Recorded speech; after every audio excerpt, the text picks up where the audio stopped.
Welcome to the Vitality Coach Podcast with the Mojo maker and host, Nikki Fogden-Moore, the Vitality expert, dedicated to helping you be the CEO of your life and your business with special industry and life-leading guests. Top tips on how you can create that magic blend of healthy, wealthy, and wise for CEOs, entrepreneurs, founders, and people who do things with life.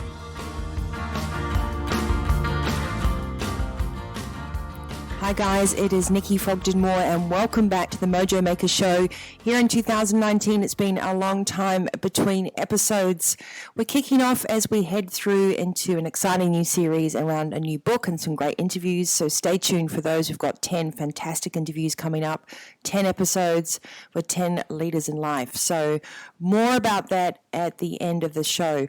Today's episode is about being fearless. So how to live with less fear and actually do more and get out of your own way. One of the things I find working with high-performing individuals is that actually most of the roadblocks we have once we get to high performance are ones that we put there ourselves. There's stories in our heads, there are assumptions, they're ruminating ideas, and they just prevent us from moving forward with clarity and calm.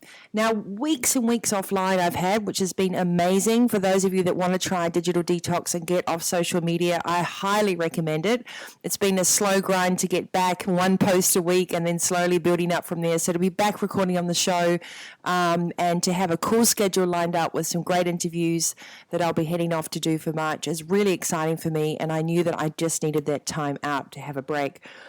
But this week is something really important for me. I wanted to make the show a little bit more practical for these episodes as you're heading into the year. It's already March, and I know a lot of you created some fantastic resolutions off the back of 2018. You kickstarted the year, you've got some great business goals, some great personal goals, but I would like to remind you that life is an evolution, not a resolution. That means we're constantly being open to grow and learn as we go. So keep on going, folks, and keep on growing. But most importantly, you need to make conscious choices. So it's no use having these goals out there and having all these big ideas if you're not willing to really be conscious of the actions and the choices about what you really want. And this is not renegade at all. This is just called being really present. So as you think about leadership and as you think about motivation and resilience and vision and getting your creativity back, maybe you want to engage your teams more, maybe you want to improve your personal relationships as well as your commercial ones, you need to master the art of focus. And you need to realize when fear is getting in the way so you can actually move through that and understand that trigger and then get on to facts and stats. One of the great things that I always talk about on stage is there's no greater gift in life and business to realize that the intent and your journey is so crucial, if not richer than the outcome. So if you're really, really outcome focused and that's all you're worried about, chances are you're missing out on some incredible major things you've already worked hard for. You've forgotten to recognize those milestones because you're busy focusing on what's next. So maybe just take a couple of minutes while you're listening to the show, just even 20 seconds to look back and think, wow, I've actually come a long, long way. Some of the things that I've put on my to-do list, I never even would have imagined I would have achieved. So give yourself a couple of minutes to think about the things that you've achieved, even in the past year or years across your life. We move so quickly into new goals, we sometimes forget to press pause and to really celebrate where we've come from. Or perhaps you're just stuck in a place right now because you're afraid of what's going to happen next. The unknown can be a crippling place to sit in, but you don't need to know everything. You don't have to have all your dominoes lined up as well. So often at work and personally, our headstrong ego, and you know my podcast, Your Ego is Not Your Amigo, can create chaos and clutter where actually there can be a lot of calm and clarity. So this week's podcast, my first in many, many weeks after some liberating time offline to get creative myself, I'm back with vengeance to talk about being fearless and how to do more. Now, let me be clear about one thing, guys. We all have fear. So whether you're a CEO, a founder, whether you're building your business from scratch at home, whether you're just navigating your way through your first job as you're listening to this, remember, I'm actually making this podcast for leaders in life. So that's those of you that have huge sense of responsibility. You've got that drive, that vision, that tenacity, and you're like, why can't everybody else be as dedicated as I am? But underneath that layer, there's still a creeping aspect of fear because we all have it. It's human human nature. It's what we do with it and what we do next that counts. So if you need a nudge, what if you keep feeling triggered by things and you end up procrastinating, or you sit at night and you wake up at 2 a.m. worrying about things? What if it's fear of failure? What if deep down your emotions are actually fear of being judged by others, or not being supported enough, losing something or someone you love? What's really stopping you at the moment? So have a think. What things didn't work out in the past? So what? That's part of learning. Chances are you're a more evolved version of yourself now, and we all need a few lessons to get things refined. So if you're feeling fear about something, maybe it's about a work relationship, a personal relationship, a project, a merger and acquisition, get informed. Keep moving forward. Stop getting stuck in the what ifs. Get your facts and stats, get as much information as possible, and try not to stay in your head too much. Also, the other point of fear is not knowing where things can lead you. Isn't that part of the fun? I think the most important thing in life is that we've just got to have an ability to look up and to look out, and not always have to be in control of the outcomes. You've got to let go of needing to know every single thing. Part of the charm is not knowing where that road goes, that fork in the road that you're probably going to take. Anyway, chances are, if you're listening to this, you should be going into uncharted territory. That's where we get most of our mojo from as well. If it has you all fired up and nervous, that's probably a little signal that it's a good place to go into. Why not put one foot in the door, go after what you really want? Sitting in fear and not moving through it can cloud judgment. It makes conversations confusing with others. It prevents clarity and calm. If you can make your mind feel clear and not muddy, you're going to have a better chance of winning weeks and masterful months and be able to convince people of what it is that you really need. What happens when we start to get indecisive, fearful, emotional, or we start to feel nervous about things, we get clouded judgment. Even our emotions affect our body. It starts to slow down. We feel tired and we feel exhausted from all the thinking around in circles. It can make you physically sick. I know a lot of guys out there listening. One of the things that I talk about with a lot of my private clients is really getting out of the head and stop trying to solve everything in your brain and writing things down and getting practical. The checklist, the 4 points, the now, then, next, and if box. Very, very important. If you keep allowing stories from the past, fear about what could happen, staying in your head and ruminating and carrying the burden yourself, this is not a healthy way to deal with a situation. Remember, stop compartmentalizing and thinking you have to give up one thing for another. Define your blend. So you've got to stop overthinking, and you've got to get back to basics, put everything on paper, and start doing. So here's what to do. Here are my tips on how you can be fearless. Don't forget, this is all on the blog, so you can print it out if you need it, or you can come back and leave me a comment. Most importantly, guys, these are short, tart little tips that will have you going from chaos to calm in minutes, but you actually have to stop and do it. You can't go, this is a great idea, it's so inspiring, and then move on and keep doing what you're doing. If you keep doing that, you're going to get the same results. For number one, own it. Recognize that first thought when it happens, then choose your second thought wisely. Remember, your ego is your first thought. We all have it. We can't get rid of it. It pops up. It's society. It's hard drive modeling. It's programming. But with neuroplasticity and the will to realize that you have a choice, it's your second thought once you've had that trigger that really makes the difference. So choose your second thought wisely. Own your stuff. Are you clear on what you really, really want? And can you articulate that? It's no use having all these goals, desires, dreams, needs, and then feeling fearful or disappointed by people if you can't articulate what you really want. And be clear with facts and stats. Stories do not help. Gossiping about ideas, thinking about what someone's going to react, assuming how they're going to attend to information you're giving them is really an egocentric place to sit. How do we know what someone else is thinking unless we truly ask them? And you've also got to ask yourself what really is going on underneath the surface. Stop hoping things will work out and burying your head in the sand and start taking action. You always know my whole motto is no hope projects. So you've heard this from me before, and I'll be repeating this over and over and over this year. We all have moments where we hope something will change or someone will change. No hope and no blame. What can you do from your part? What bit of fear are you owning? And then how can others step in and support you if you're not being open about your own goals and needs? There's a really cool wheel, and I'll have to find it somewhere and put it on the blog, and it talks about our emotions that come to the surface, but the deep-rooted issues of those feelings And fear is a feeling, and it drives us to do funny things. It drives us to talk differently, to try and manipulate an outcome. It drives us to go into our shell more, or to maybe be ostentatious about something without realizing it. There are lots and lots of ways that fear can show itself in behaviors. So just keep coming back to the root of what that trigger is really giving you. So number 2, be clear and conscious of what you say and do. Fearless living in life and business requires conscious decision making, not winging it. It's not about being reckless or acting without regard.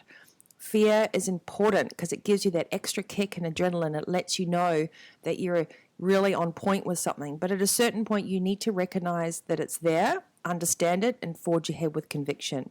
Stop living in a story and keep your things really simple and be authentic in your actions. Believe patterns, not promises with people. Number 3, take action. It's one thing to have a vision. It's an entirely different thing to push self-doubt, sabotage, society's ideals, and all those other roadblocks aside and actually figure out a way to get to what you want, to be fearless and to do more.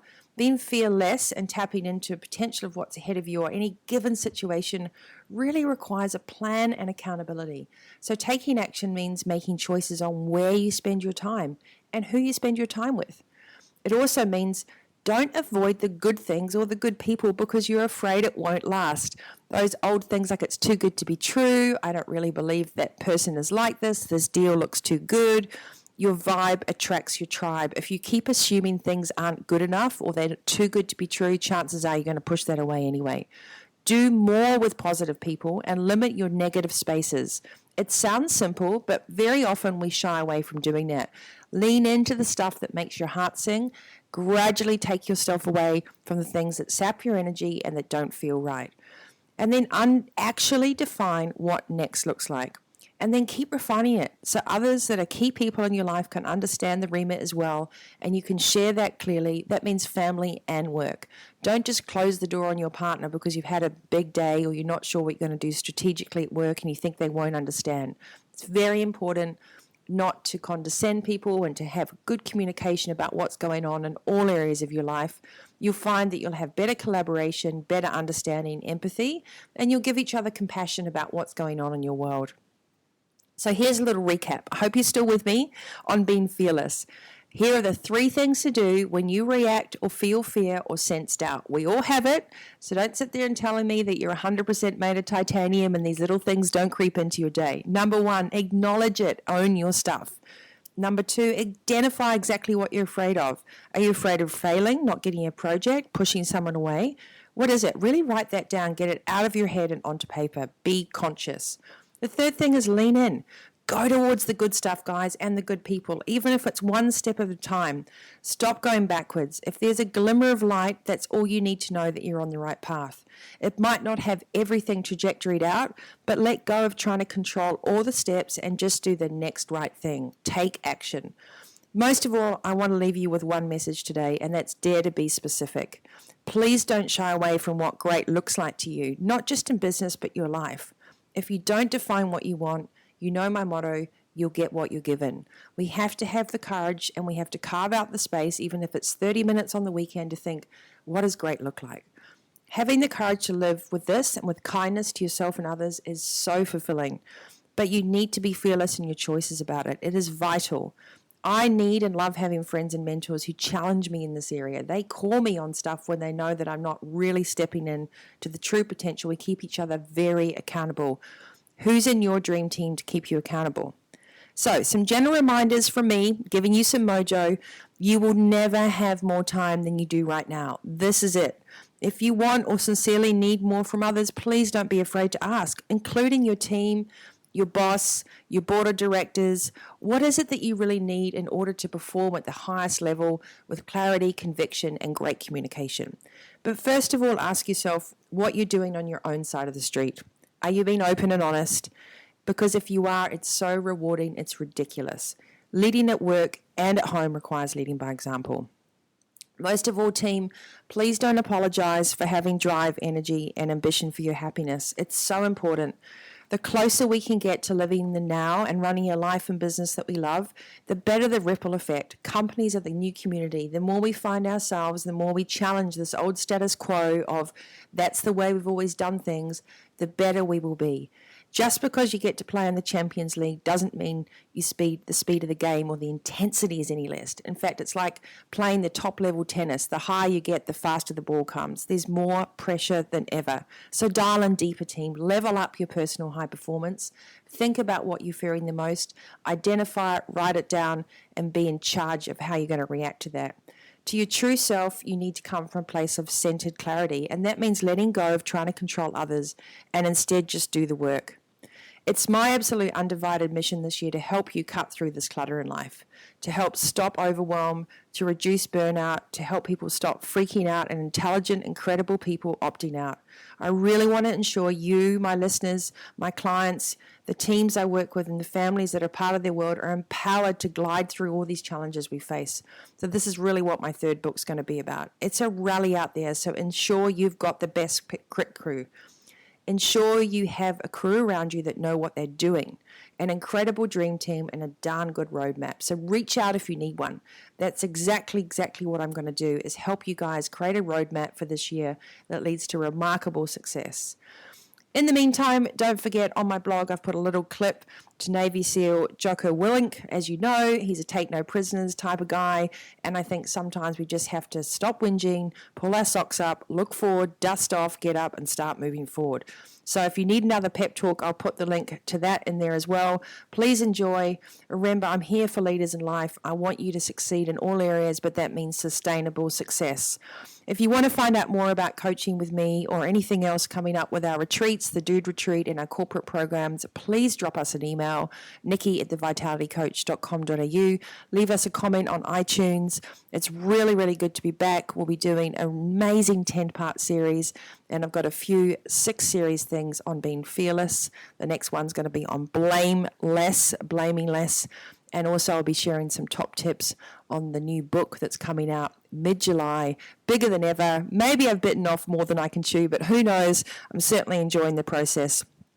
And just a little bit to recap, remember team, you are in charge of your life. This is the Mojo Maker Show. If you want more information, hit me up on Instagram, Fogden-Moore, LinkedIn, Fogden-Moore, and come check out thevitalitycoach.com.au.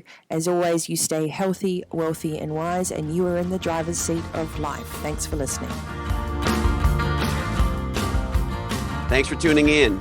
As always, we'd love your review on iTunes. Or you can jump online to thevitalitycoach.com.au for more from Nikki, to sign up for the Monday Mojo and the Vitality Coach TV on YouTube.